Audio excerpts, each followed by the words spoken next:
میلاد النبی صلی اللہ علیہ وآلہ وسلم صحابہ کرام سے ثابت ہے۔ آج کل کچھ جاہل بد مذہب بار بار یہ اعتراض کرتے ہیں کہ کیا میلاد النبی صلی اللہ علیہ وآلہ وسلم صحابہ نے منایا ہے جو تم لوگ مناتے ہو؟ تو ایسے جاہل عقل سے پیدل دیوبندی غیر مقلد وہابیوں کو میں یہ بتانا چاہتا ہوں کہ اگر آپ کتب احادیث یا کتب سیرت کا مطالعہ کرتے تو یہ اعتراض نہ کرتے، لیکن آپ دیوبندی غیر مقلد وہابی ہو ہی جاہل، تو آپ سے کیا گلا شکوا؟ آؤ ہم آپ کو دکھاتے ہیں کہ صحابہ نے میلاد منایا کہ نہیں۔ میلاد کے لغوی معنی پیدا ہونے کا زمانہ یا پیدائش کا وقت ہے۔ فیروز لغات عرف عام میں میلاد سے مراد ذکر کی محفل ہے جس میں رسول اللہ صلی اللہ علیہ وآلہ وسلم کی ولادت با سعادت کا ذکر، قرآن پڑھا جائے، نعت اور منقبت وغیرہ پڑھی جائے۔ اسی طرح جشن عید میلاد النبی صلی اللہ علیہ وآلہ وسلم سے مراد رسول اللہ صلی اللہ علیہ وآلہ وسلم کی آمد کی خوشی میں خوش ہونا، صدقہ و خیرات کرنا اور روزہ رکھنا وغیرہ۔ حضرت قیس بن مخرمہ رضی اللہ تعالیٰ عنہ رسول اللہ صلی اللہ علیہ وآلہ وسلم کی ولادت کا تذکرہ کرتے ہوئے فرماتے ہیں، حضور صلی اللہ علیہ وآلہ وسلم کے والد کا جب انتقال ہوا تو اس وقت آپ صلی اللہ علیہ وآلہ وسلم اپنی والدہ کے پیٹ میں تھے۔ امام ترمذی رحمۃ اللہ تعالی علیہ نے اپنی کتاب جامع ترمذی میں ایک باب تشکیل دیا جس کا نام رکھا باب ما جاء فی میلاد النبی۔ اس میں ایک حدیث پاک نقل کرتے ہیں، مطلب بواسطہ والد اپنے دادا قیس بن مخرمہ سے روایت کرتے ہیں۔ وہ فرماتے ہیں، میں اور رسول اللہ صلی اللہ علیہ وآلہ وسلم عام الفیل میں پیدا ہوئے۔ حضرت عثمان بن عفان رضی اللہ تعالیٰ عنہ نے یامر بن لیس کے بھائی قباس بن اشیم سے پوچھا، تمہاری عمر زیادہ ہے یا رسول اللہ صلی اللہ علیہ وآلہ وسلم کی؟ انہوں نے فرمایا، رسول اللہ صلی اللہ علیہ وآلہ وسلم مجھ سے بڑے ہیں اور میری ولادت پہلے ہے، اور میں نے ابراہہ کے ہاتھی کی لید سب رنگ میں بدلی ہوئی دیکھی ہے۔ حدیث حسن غریب ہے، ہم اسے صرف محمد بن اسحاق کی روایت سے پہچانتے ہیں، جامع ترمذی۔ حضرت ابو سعید خدری رضی اللہ تعالیٰ عنہ سے مروی ہے کہ ایک مرتبہ حضرت امیر معاویہ رضی اللہ تعالیٰ عنہ مسجد میں ایک حلقہ ذکر کے پاس آئے اور ان سے پوچھا کہ آپ لوگوں کو کس چیز نے بٹھا رکھا ہے؟ انہوں نے جواب دیا، ہم لوگ بیٹھے اللہ کا ذکر کر رہے ہیں۔ حضرت امیر معاویہ رضی اللہ تعالیٰ عنہ نے انہیں قسم دے کر پوچھا، کیا واقعی آپ لوگوں کو اسی چیز نے بٹھا رکھا ہے؟ انہوں نے قسم کھا کر جواب دیا کہ ہم صرف اسی مقصد کے لیے بیٹھے ہیں۔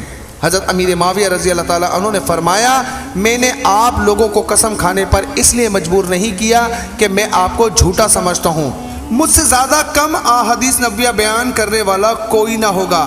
بات دراصل یہ ہے کہ ایک مرتبہ نبی کریم صلی اللہ علیہ وآلہ وسلم بھی اپنے صحابہ کے ایک حلقے میں تشریف لے گئے اور انہوں نے بھی اپنے صحابہ سے یہی سوال و جواب کیے تھے اور ان سے قسم لی تھی، اور بعد میں فرمایا کہ میں نے تمہیں قسم کھانے پر اس لیے مجبور نہیں کیا کہ میں تمہیں جھوٹا سمجھتا ہوں، بلکہ میرے پاس جبریل علیہ السلام آئے تھے اور انہوں نے مجھے بتایا کہ اس وقت اللہ تعالیٰ اپنے فرشتوں کے سامنے تم پر فخر فرما رہا ہے۔ مسند امام احمد بن حنبل۔ حضرت ابو سعید خدری رضی اللہ تعالیٰ عنہ سے روایت ہے کہ حضرت امیر معاویہ رضی اللہ تعالیٰ عنہ نے فرمایا کہ نبی کریم صلی اللہ علیہ وآلہ وسلم باہر نکلے، صحابہ کرام کے حلقے پر آپ نے دریافت فرمایا، تم کیوں بیٹھے ہو؟ انہوں نے عرض کیا، اللہ سے دعا اور اس کا شکر ادا کرتے ہیں کہ اس نے اپنا دین ہم کو بتلایا اور ہم پر احسان کیا۔ آپ صلی اللہ علیہ وآلہ وسلم کو بھیج کر آپ صلی اللہ علیہ وآلہ وسلم نے فرمایا، ہاں اللہ کی قسم تم اس وجہ سے بیٹھے ہو۔ انہوں نے کہا، اللہ کی قسم ہم اسی واسطے بیٹھے ہیں۔ آپ صلی اللہ علیہ وآلہ وسلم نے فرمایا، میں نے تم کو اس لیے قسم نہیں دی کہ جھوٹا سمجھا، بلکہ اس لیے کہ جبریل علیہ السلام میرے پاس تشریف لائے اور مجھے بتایا کہ اللہ تعالیٰ تم لوگوں سے فرشتوں پر فخر فرماتا ہے۔ نسائی شریف جلد سوم۔ اس حدیث پاک سے صاف پتہ چلتا ہے کہ صحابہ کرام رضی اللہ تعالیٰ عنہم اجمعین کا مجلس بنا کر اللہ تعالیٰ کا شکر ادا کرنا، اللہ تعالیٰ نے آپ صلی اللہ علیہ وآلہ وسلم کو بھیج کر ہم پر احسان فرمایا۔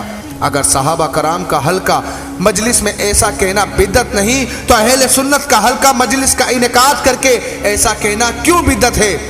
حضرت کریم بن اوس بن حارثہ بن لام رضی اللہ تعالیٰ عنہ فرماتے ہیں جب رسول اللہ صلی اللہ علیہ وآلہ وسلم تبوک سے واپس لوٹے میں آپ صلی اللہ علیہ وآلہ وسلم کی بارگاہ میں حاضر ہوا اور اسلام لے آیا۔ میں نے سنا کہ حضرت عباس رضی اللہ تعالیٰ عنہ کہہ رہے تھے کہ یا رسول اللہ صلی اللہ علیہ وآلہ وسلم میں آپ کی تعریف و ثنا کرنا چاہتا ہوں۔ رسول اللہ صلی اللہ علیہ وآلہ وسلم نے فرمایا ٹھیک ہے کہو، اللہ تمہارے منہ کو کبھی خالی نہ کرے۔ انہوں نے درج ذیل اشعار پڑھے۔ جب آپ کی ولادت ہوئی تو زمین روشن ہو گئی اور آسمان چمک اٹھا۔ اس غزہ میں تقریباً 30,000 کا مجموعہ تھا جس میں خلفاء اربعہ بھی تھے۔ ملاحظہ خطا کریں سیرت رسول عربی باب غزوہ تبوک۔ ام المومنین سیدہ عائشہ صدیقہ رضی اللہ تعالیٰ عنہا فرماتی ہیں کہ حضور صلی اللہ علیہ وآلہ وسلم اور حضرت ابو بکر صدیق رضی اللہ تعالیٰ عنہ کی ولادت کا ذکر میرے پاس ہوا۔ حضور صلی اللہ علیہ وآلہ وسلم حضرت ابو بکر صدیق رضی اللہ تعالیٰ عنہ سے بڑے تھے۔ حضور صلی اللہ علیہ وآلہ وسلم کا وصال اس وقت ہوا جب آپ کی عمر 63 سال تھی۔ حضرت ابو بکر صدیق رضی اللہ تعالیٰ عنہ کا وصال اس وقت ہوا جب ان کی عمر 63 سال تھی۔ 2.5 سال حضور کے بعد زندہ رہے۔ حضرت اکرمہ رضی اللہ تعالیٰ عنہ سے روایت ہے کہ جب نبی کریم صلی اللہ علیہ وآلہ وسلم پیدا ہوئے تو ساری زمین روشن ہو گئی۔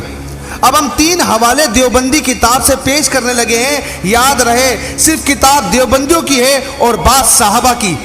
حضرت سیدنا عبداللہ ابن عباس رضی اللہ تعالیٰ عنہ فرماتے ہیں کہ ایک روز میں اپنے اہل و عیال کے سامنے ولادت مصطفیٰ صلی اللہ علیہ وآلہ وسلم کے واقعات بیان کر رہا تھا کہ اچانک نبی کریم صلی اللہ علیہ وآلہ وسلم تشریف لے آئے اور میلاد پڑھتے دیکھ کر فرمایا تم پر شفاعت حلال ہو گئی۔ تنویر فی مولد البشیر سواد 279 شہانی۔ حضرت عامر رضی اللہ تعالیٰ عنہ اپنے گھر والوں کو میلاد رسول صلی اللہ علیہ وآلہ وسلم سنا رہے تھے کہ آقا کریم صلی اللہ علیہ وآلہ وسلم تشریف لاتے ہیں اور فرماتے ہیں بے شک اللہ تعالیٰ نے تمہارے لیے رحمت کے دروازے کھول دیے ہیں اور سب فرشتے تمہارے لیے بخشش کی دعا مانگ رہے ہیں، اور جو شخص بھی تمہارے جیسا کام ذکر میلاد مبارک کرے گا اسے تمہارے جیسا ثواب ملے گا۔ تنویر فی مولد البشیر 279-280۔ صحابہ کرام رضی اللہ تعالیٰ عنہ تو خود نبی کریم صلی اللہ علیہ وآلہ وسلم سے میلاد کا تذکرہ سننے کی خواہش کیا کرتے تھے۔ حضرت ابو امامہ رضی اللہ تعالیٰ عنہ روایت کرتے ہیں کہ نبی کریم صلی اللہ علیہ وآلہ وسلم سے عرض کیا گیا یا رسول اللہ صلی اللہ علیہ وآلہ وسلم آپ کا میلاد کس طرح سے ہے، یعنی آپ اپنی پیدائش کی بات ارشاد فرمائیے۔ تنویر فی مولد البشیر سواد 184۔ ہم نے آخری 3 حوالے دیوبندیوں کی کتاب سے ہی لیے ہیں۔ عبدالعقل آبادی نے پوری کتاب نبی کریم صلی اللہ علیہ وآلہ وسلم کے میلاد پر لکھی ہے۔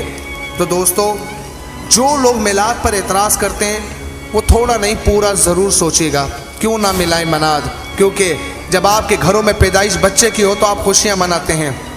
ہمارے نبی آئے، ہم کیوں نہ خوشیاں منائیں؟ سارا جہان روشن ہو گیا، ہمیں اس نبی کی امت میں پیدا کیا گیا جس کی خواہش تمام نبیوں نے کی کہ اللہ ہمیں نبوت نہ دے، ہمیں سرکار کو امتی بنا دے۔ ہمارے پیغام کو زیادہ سے زیادہ شیئر کیجیے گا۔ السلام علیکم ورحمۃ اللہ وبرکاتہ۔